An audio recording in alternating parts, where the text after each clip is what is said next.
గురించి ఏమైనా తెలుసా? తెలుసు.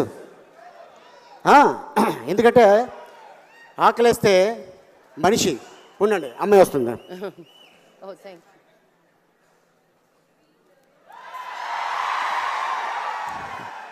అమ్మా, మా ఆవిడ వచ్చినప్పుడు కౌగిలించుకోకండి అమ్మా, ఇంటికి వెళ్ళిన తర్వాత మామూలుగా ఉండలేదు. ఆయనకి ఇంకా మాటలు రావు. ఇంకా మాటలు కాదు, వద్దు. అయ్య బాబోయ్, ఇలా ఉందేంటి? మంచి హైటు. మిస్ యూనివర్స్ అండి, ఏమనుకున్నారు మరి? నేను మిస్టర్ యూనివర్సల్. హైట్ లేదు కాబట్టి. చెప్పండి, మీకు సంగీతం గురించి ఏమైనా తెలుసా? వచ్చు. ఏమొచ్చు? ఆకలేస్తే అమ్మా అంట, దెబ్బ తగిలితే అమ్మా అంట, అదే సంగీతం. చాలా సింపుల్గా, ఎంత ఈజీగా చెప్పేశారండి. సంగీత దర్శకులు ఎవరైనా ఉంటే సారీ.